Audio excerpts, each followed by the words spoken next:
Hey, what's up, Danny? Hey Mike, how are you? I'm doing all right. Just hanging out and just listen to some podcast tonight. Trying to mentally prep myself to record a podcast tomorrow.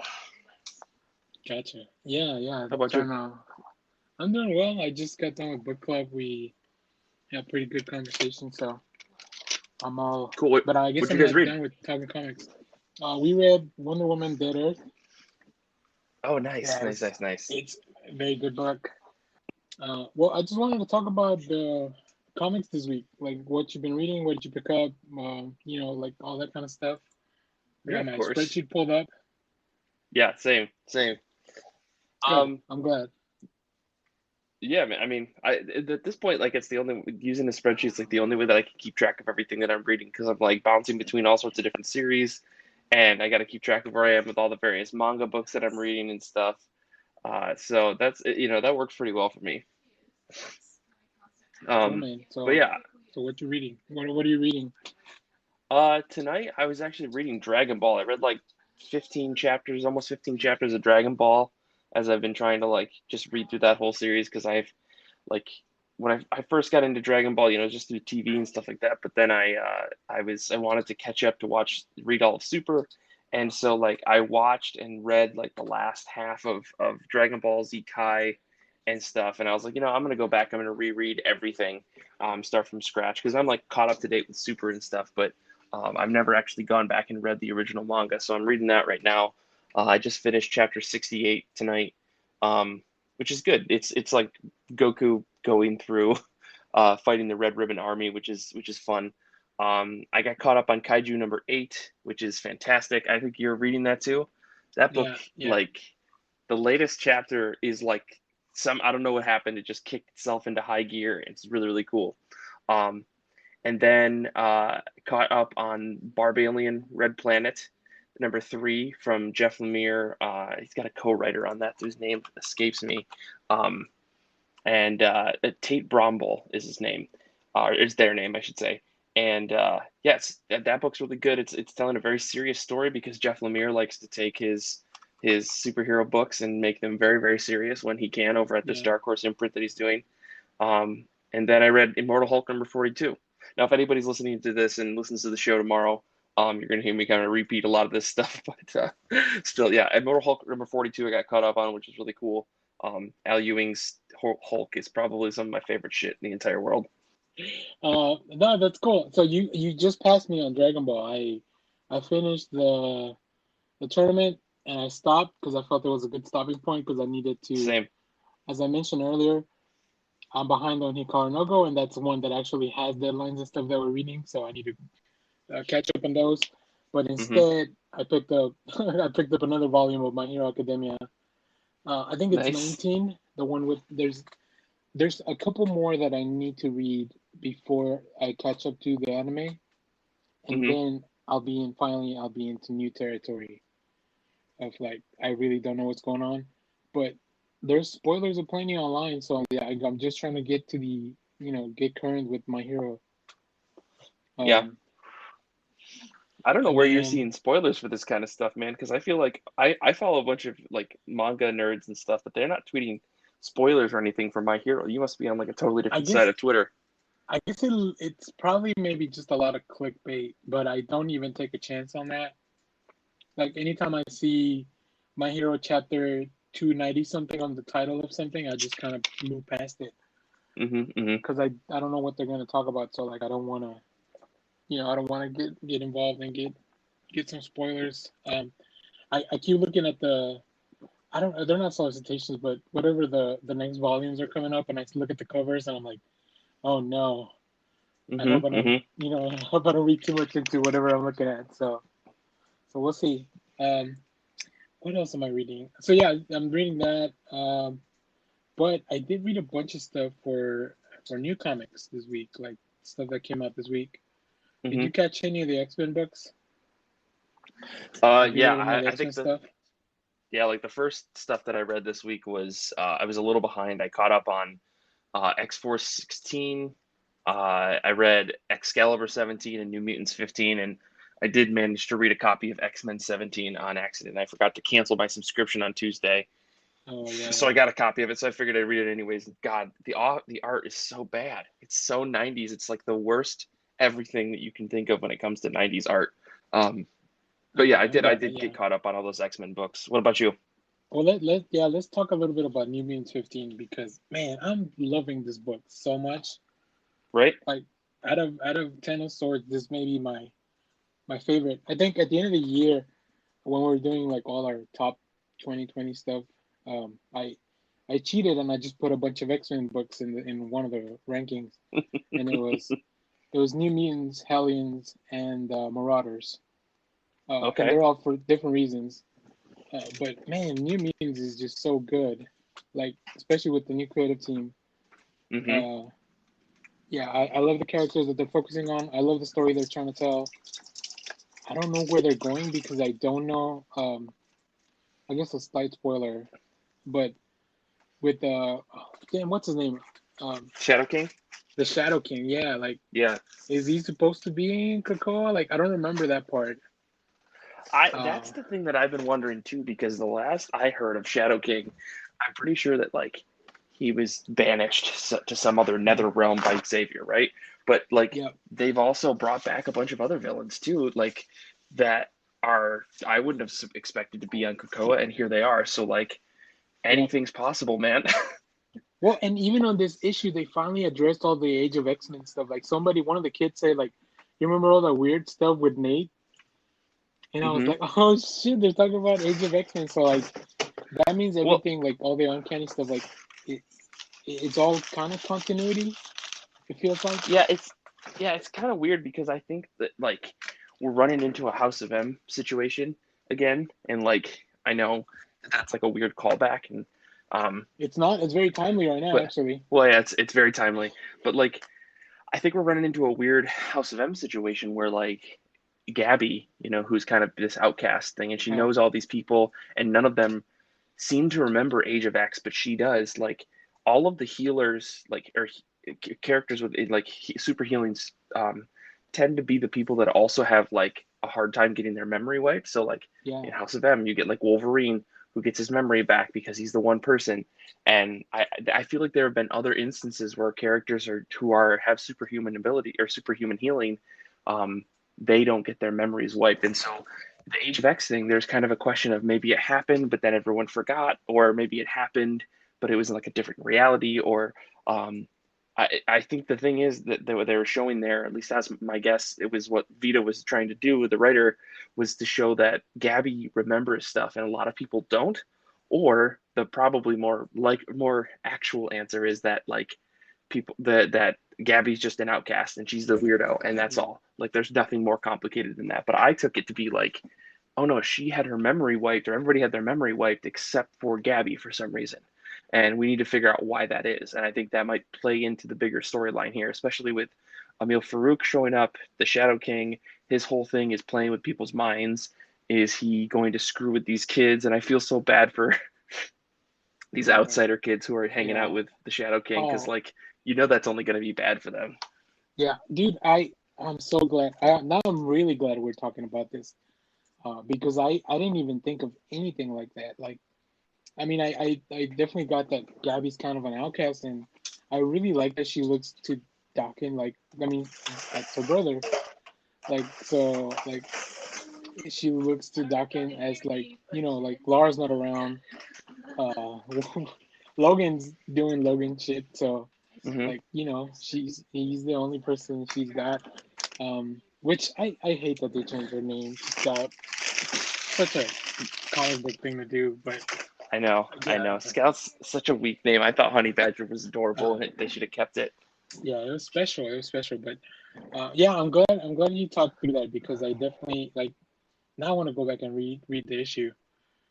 Yeah, Um, I mean, I that's the thing. Like, I feel like I don't pick up on a lot of this stuff sometimes, but for something like this New Mutants book really sucked me in, and I'm trying to pay attention to everything because I think, like, I don't know, like I think Vita does a great job of laying down a lot of yeah, really cool hints and a lot of really subtle things. And then they talked about recently about how a lot of the jokes in the background was all Rod Reese, like they had no input on that. It's actually just Rod Reese having a lot of fun, which I think is great. But I think as far Oh, as that's story awesome. beats are concerned, I think that that they are definitely dropping a lot of info on us in subtle ways, distracting us with the main storyline in order to let us forget about those little bits and pieces, and they're all going to come crashing in on us by the end of the arc.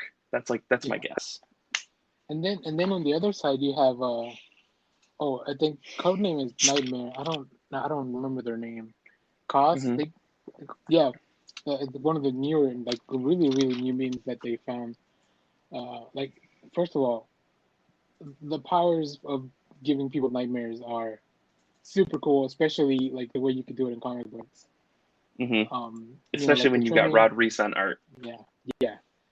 Um, so that's super cool. But then the conversation that Cos has with Danny about wanting to go through the gauntlet, so she could come back in her like the body of like a regular Oh, person or whatever. That was heartbreaking. oh, Like so devastating. yeah, and Danny tries to explain, but like as a teenager or as a kid, like appearance is pretty important. So like she gets her heart broken, but here comes the Shadow King, like all Hmm. maybe all part of his plan. So I'm definitely But really yeah, interested. I mean that the thing that just ruined me about that was like this, you the Krakoa is supposed to be like this place where you get whatever you want, kind of, right? It's not like everything's free and everything's perfect, but like it's kind of a utopia. And so, they don't. It seems strange to me. I know that there's rules around this gauntlet thing, but like it's supposed to be a choice, right?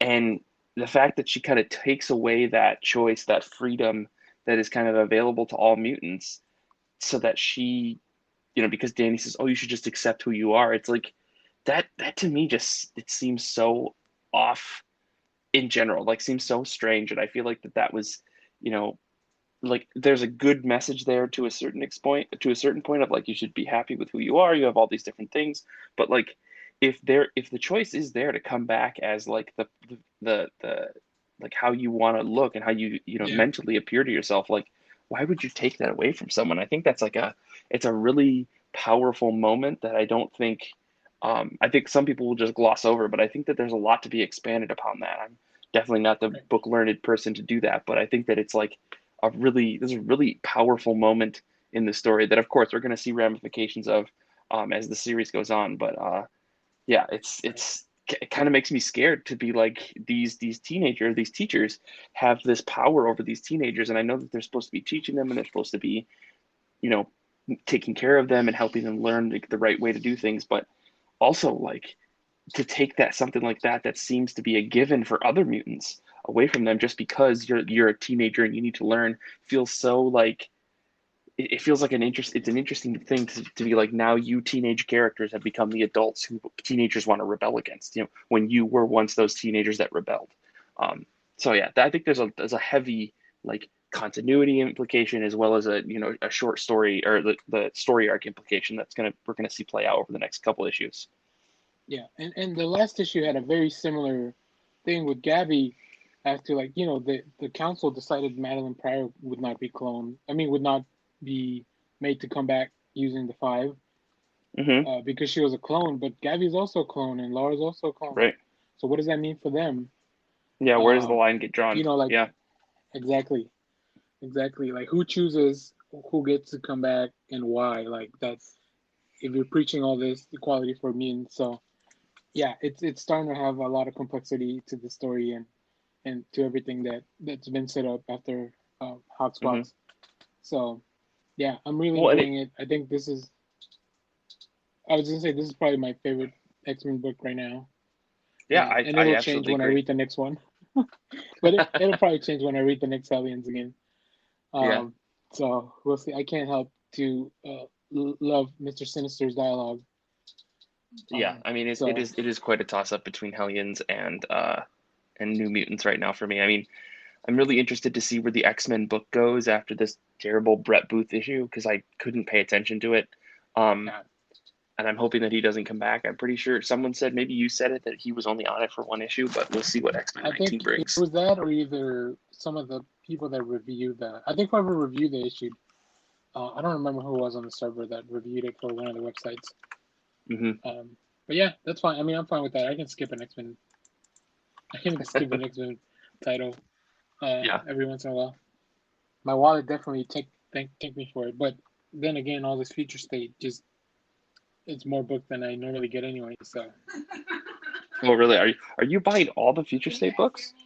I'm buying all the ones that are there because some of these are they become like collector's issues or key issues because there's a lot of Uh fresh huh. appearances and Uh stuff. huh. So like when I get to the shop, if I'm not there when it opens, like some of these are gone. Like No the Teen way. Titans was really popular because it was the first appearance of Red X. From I don't know if you ever watched the cartoon, Mm-mm. uh, the Teen Titans cartoon. So Red X is in the cartoon, and I don't think that this is the way in the comic books. Robin goes undercover uh, to work with Deathstroke, right, to take him down from the inside. Mm-hmm. Uh, but here in this Futures End, we have what it seems to be a new Red X. So we don't know who that is. So I see. that one went quickly. I'm trying to think what Who's the other writing one that? was. Who wrote that book? Uh, that's a good question. Yeah, I got the League of Comic Geeks pulled League of- up. Yeah, yeah, Yeah, it gets me out of so many. It's no comic books DB, but yeah. I know. you know, I know. but it's very good about telling you like at least who's working on what title. I don't Mm-hmm. remember what the Teen Titans coming. Here it goes. Let's see. Tim Sheridan wrote this. Okay. So yeah, I don't know what else they've done. Oh, they're also doing Shazam, and then they're gonna do the Teen Titans Academy when everything goes back to normal with DC. So okay, Gotcha. cool. Yeah, yeah. I liked it a lot. I like. It's nice to see the Titans back together, kind of in this future state where everything's grim. Oh, we have an audio thing. So people Yeah, I send just saw audio that come in. things. So let's see what it's. Let's see what it is. What's up, Danny? Love hearing the comic news. Keep it going. Oh, thanks, Matt. Appreciate you chiming in. If you're reading anything, let us know. Send us another audio thing. Yeah, these are cool. Like the audio things are cool because they just like it's kind of like live questions and stuff Mm-hmm. that you can parcel out through the thing. Like yesterday, we were talking about movies and somebody chimed in trying to figure out if we were Team Godzilla or Team Kong. So that gave us a nice conversation for a little while. Are you reading anything not from the big two this week? Oh yeah. I mean, so I saw Zach Thompson tweeted about this. He had, his book I Breathe the Body that came out recently, and then he tweeted something about how he had done a book before that over at Aftershock Comics called Lonely Receiver. And so I sat down and I read issues number 1 through 5 of that because I just was like, screw it, let's do it. It's a mini series. I think Zach Thompson's a pretty talented writer. Um, I think this book came out in last September. Like I think the last issue just wrapped pretty recently, and I read all 5 issues in a sitting. Um, it's probably one of the stranger books that I've read in a while. There's a lot of exploration about of like oneself and what makes someone whole as a person. Exploration of like sex and mental fluidity and sexual fluidity, and that the longing that one person can have about like a partner.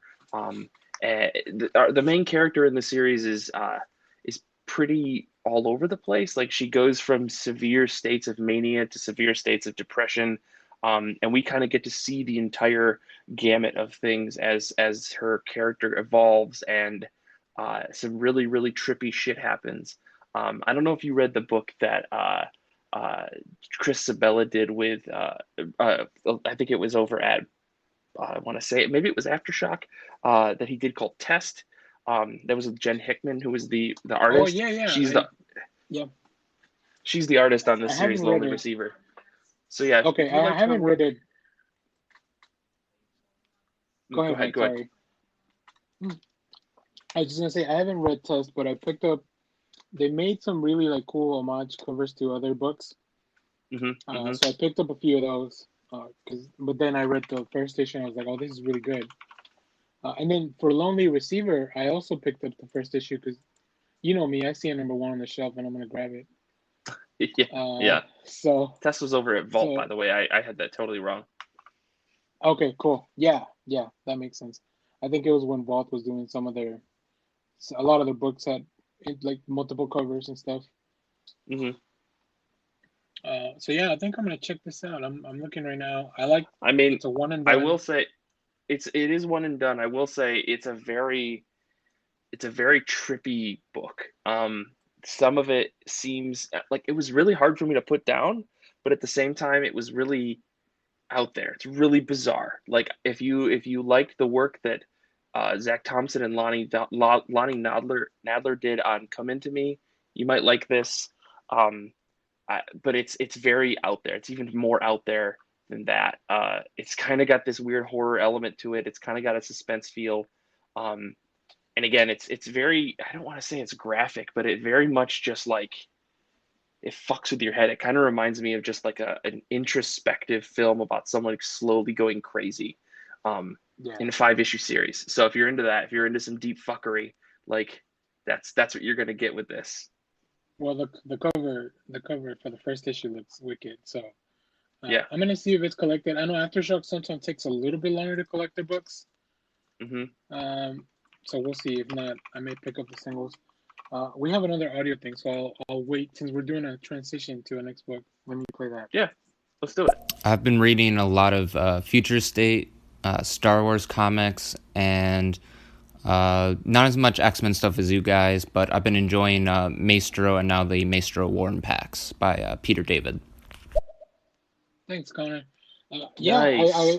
I checked out the first issue of Maestro as well, and as soon as I saw that Peter David was writing it, I knew I was gonna read it. But I remember that I like his stuff better when it's all one and done, like all at Hmm. once.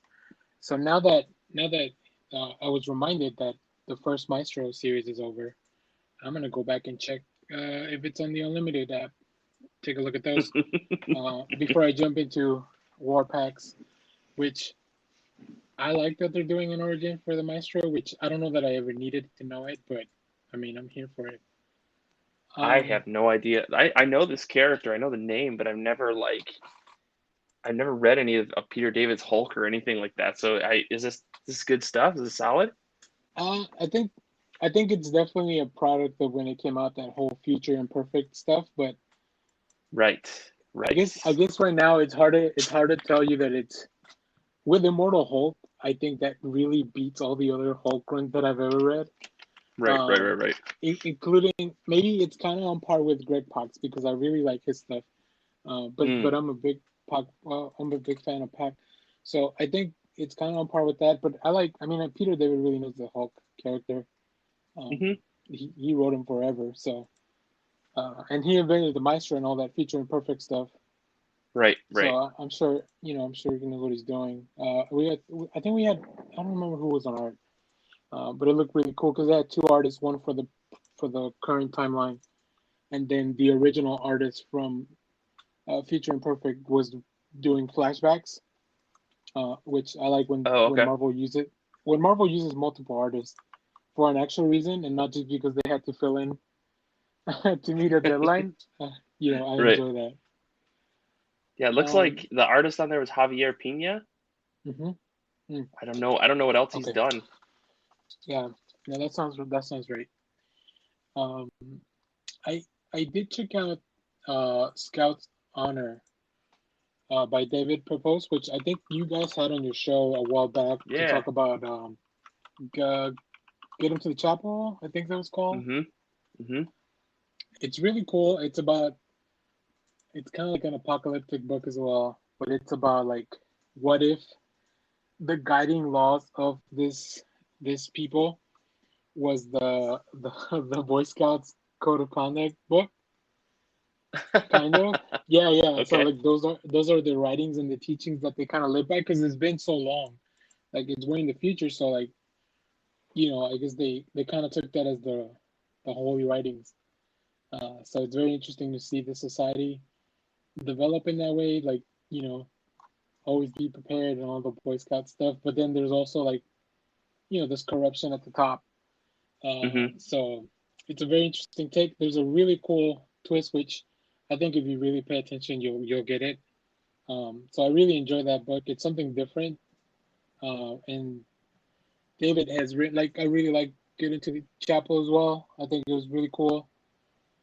So I'm kind of on board to check out any new stuff that he puts out. Yeah, David does some really good work. I honestly think that like, his first book that he did, Spencer and Locke, has its highs and lows as a series, but like everything that he's done like after that, I mean, not to say Spencer and Locke is bad. I think Spencer and Locke's a great read. I think it feels a little bit dated compared to some of his later stuff, but man, I mean, the dude is constantly knocking out books, and I think he's like slowly growing with like a weird, really really fast momentum. I hope to see his stuff, like him writing other stuff elsewhere, but I think he's really dedicated to a lot of his indie work, and I definitely respect that. But absolutely worth checking out everything that he's doing. I think he's a super talented writer, and he pairs up with some incredible artists too. Yeah. Yeah, so this one, and I think I saw him live on Judah's show that I freaking love comic books on their stream. Hmm. He was one of their guests. So he was saying that Aftershock, this is the first time that like I guess the editorial paired him up with an artist. Oh, But okay. he said Aftershock is really good at finding people that fit well together. So he's got a good editor because he's also never had an editor. I don't think. I Oh, think he's okay. usually his own editor. So yeah, it's very cool. I think Aftershock has been mostly stuff that I think I want to check out. It's just there's so much out there. It's hard to get to Yeah, all of it. yeah. Especially some of the smaller publishers, they're like churning out books. Hmm. Especially Aftershock, I feel like lately they like fell off my radar, and then all of a sudden, like they're back, and I don't know what changed. Yeah. But like they've definitely been like pumping out books like crazy the last like year or so. Yes. Another one. Source Point Press. We just had Oh the yeah. creators on to talk about their new book. Like they put out so many. Like when I was doing prep for the show, they put out so many books. Like they never stopped shipping during the pandemic last year. Like Hmm. it's incredible. They do stuff at the comic shops, but they also go direct to the customers for like areas where you can't, I guess, get comic shops or there's no comic shops around. Hmm. So it's very interesting. It's an interesting model that kind of a hybrid of working with the comic shops through, you know, what's with Diamond, Hmm. and then just kind of doing your own stuff to make sure you reach out all the customers you want. Yeah, those I do those have guys put out a lot of stuff too. I mean, I think it's unfortunate. I don't think I've actually read anything that Scout Comics has put out. But have you read stuff that you really dig? from Source Point. Or from, excuse me, sorry, I said Scout. I meant Source Point. Yeah. Well, so the first book I read is this the one that we had Damn Cursed Children, which is it's a very cool. It's horror, but it's like horror slash humor. It's kind of a weird mix. It's in black and white, which really fits the story. And then the conversation we had with the creative team, we had both writers on the podcast, so they're very cool. And then this book they've been working on it for a long time, so I really Hmm. enjoyed that. We got to read the first issue in advance, but as soon as I read it, I called my shop because I think it's only 5 issues for the first. They said they have more stories to tell, but the main like this first story is just 5 issues, and Right. I'm always on board to check out a 5 issue story, like especially if I really like the first issue. Same. Same. And then the last thing I've read that's not outside of the big two, because I don't want to just talk about the future state books. That we could be here for hours. Uh, it's called East Side Saints. This book was Insights. actually free. It's from Scrappy Heart Productions, which is a company started by Amy Garcia, who's an actress. You may have seen her on the George Lopez show. And then AJ Mendez, formerly known as AJ Lee of WWE fame. They have like a production company or media company, and they Okay. put out a comic book and it's free on their website. And the reason I read it is because I follow the artist Liana Kangas, Hmm. and yeah, the book's pretty cool. It's like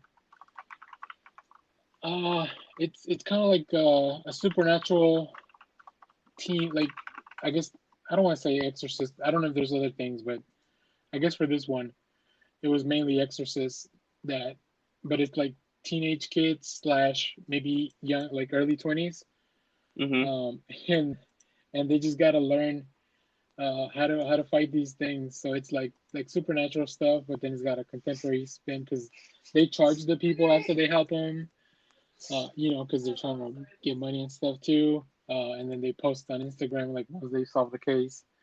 Mm-hmm. But the art is beautiful. Liana Kang is, I think she previously did a book with for TKO, one of those shorts Mm-hmm. that they put out. But this one's really cool, and it's free. It's free to read at the Scrappy Heart Productions website. So I'm all, like if it's a free book, I'm gonna check it out. Um, Yeah.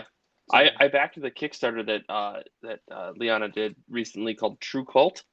It's about like a burger joint or something like that. I just saw the cover and I was like, yeah, okay, I'll back this. I can get a digital copy of this. I'm all for that. nice, Mike, just making sure It's comics going keep to be getting made. yeah, I know. Well, it's like a 4 issue series. It's $15 for 4 issues. I was like, sure, let's do it. Sounds great. And they hit so many stretch goals too. So it's going to be a great series. Oh, and I bet it's Kickstarter's gonna the way of look the future. nice. Yeah, Yeah, yeah, for man. sure. Oh, we You got wanna? another audio thing. Yeah, Yeah, let's do it. let me. Thanks for bringing up Scout's Honor. I didn't know about that, and I'm actually an Eagle Scout, so that's definitely something I'm gonna want to check out. Since we're talking about like indie companies and stuff, have you guys read anything from AWA?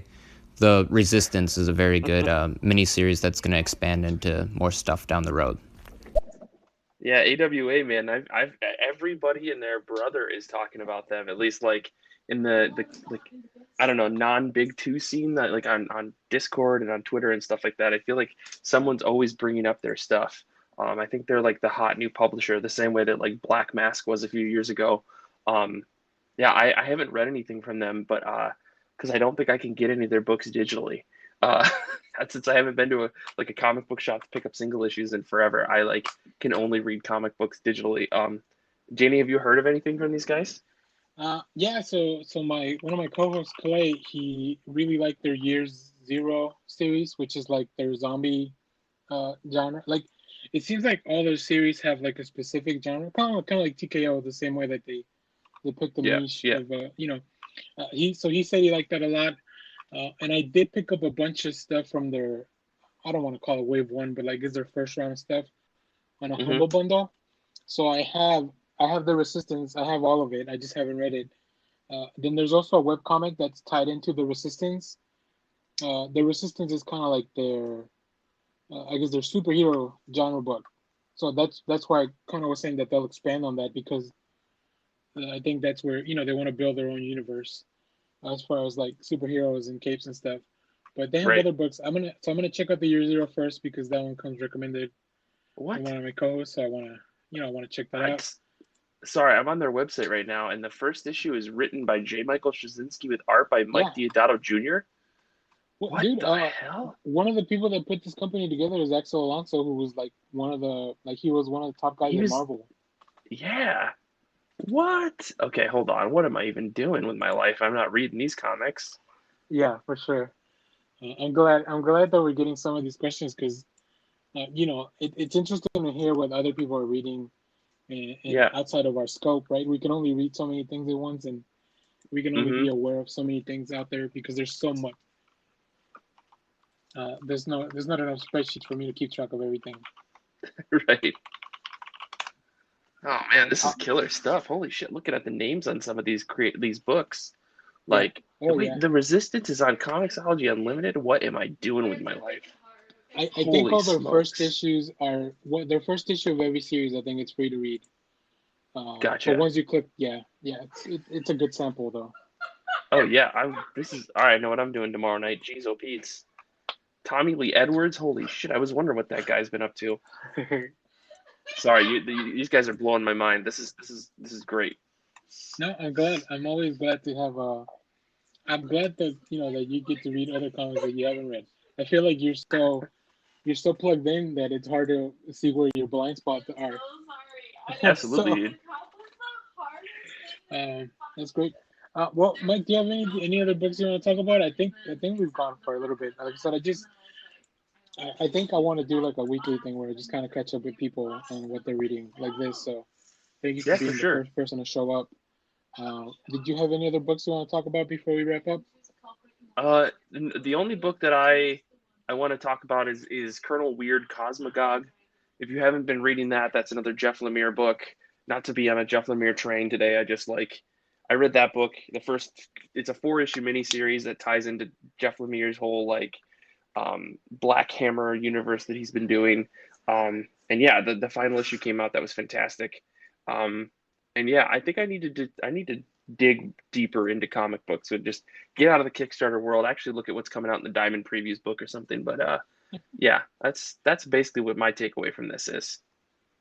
Great, great. I'm glad you got some. I don't want to say homework, but at least you get something out of the Yeah, this. yeah, Uh, yeah. Before we wrap, I do want to ask you, since you have your spreadsheet pulled up, Sure. do you know how many books you read in the month of January? Since we're almost done with this first month of the year, or Uh, how many? Well, I guess pages, or I don't know how you I keep don't know track of how your stuff. I don't have it. I don't know how. I don't have a number of pages. I that's too much work. But I can tell you the number of books that I've read. This manga chapters, single issues, OGNs, collected editions. Um, Altogether, I'm at 100, or excuse me, 210 items, and that's Oh my probably going to goodness. be. It's probably going to grow as the month, like probably tomorrow, because I'll probably read some more stuff. But as far as things are considered, I've read 166 manga chapters, 36 single issues, two collected editions. That's like collections of single issues, and five OGNs this month. Nice, So very cool. it's been a big month, busy month. Yeah, same here. I'm looking at my stuff. I've read 71 different books, and this doesn't include. I don't keep track of the individual manga chapters that I'm reading, the new ones. Hmm. I only put on collected volumes. So I'll end up adding them if they get collected. Uh, but I did put the page numbers, and I've read 4,200 pages in January, which sounds Yo, insane. dude, that's awesome though. But when you're That's reading manga, amazing. anything is possible, right? Exactly, dude. Once you read all of One Piece, anything is possible. I'll just say that. That's awesome. Well, Mike, you wanna tell the kind folks that are listening where else they can find you on an actual podcast? Yeah, if you guys are interested in hearing more comic book thoughts, you can check out my podcast, I Read Comic Books. It's ircbpodcast.com for our website that's got all of our links to Spotify, iTunes, and all that other stuff. And then you can join our Discord where we record episodes every Sunday at 1 p.m. live on our Discord and hang out with folks, talk about comic books. We do a book club every other week where we, round robin, everybody gets to pick books. And yeah, I try to attend as much as everything as I possibly can. I'm the host of every episode of the show, so you can hear me kind of lead myself as well as our two rotating panelists around talking about comic books that we've read, comic books that are coming out, as well as some specific comic book topic like your favorite colorist, or doing a deep dive into the origins of Batman versus Gambit or something like that. We do every sort of weird thing possible under the sun when it comes to comics. Great. And you guys just celebrated your sixth annual, Yeah, which seems insane, but it's amazing. I'm so glad for you guys. yeah. Thank you. I mean, 270 actual episodes plus 44 minisodes plus a bunch of extra stuff. Yeah, we've been doing our show for like 6 years, and Great. it's insane. Well, great. Well, thanks for joining me. You can find me, Daniel, at on the Next Issue podcast at Next Issue Pod on Twitter. Um, but yeah, I'll be doing this talking about comics and movie news and stuff. So thanks for anybody that's listening, subscribing. If you have any questions or anything, feel free to drop them in the audio anytime. Or just I don't know if you can comment on these. That's something I haven't looked at. So as I get to learn how to use the stereo app a little bit more, it makes it so easy to just kind of jump in and talk. This is kind of like we had a phone call and everyone gets to listen. So, Hmm. so I Next really time we'll have enjoyed to it. figure out how to stream it to Twitch and YouTube and stuff like that, so we can get an even bigger audience. Just everything. Just connect all of the devices to everything. Hmm. Hmm. Oh, well, great. Thanks, Mike. Yeah, take care, and then yeah, go join the Discord so you can listen to my podcast live. It's a lot of fun. So. Thanks, Take care, man. everyone. Oh, we have one more audio. Hold on one second. Later, guys. Great show. Oh, thanks, man. I appreciate it very much. All right. Take care, everyone. Good night. See ya.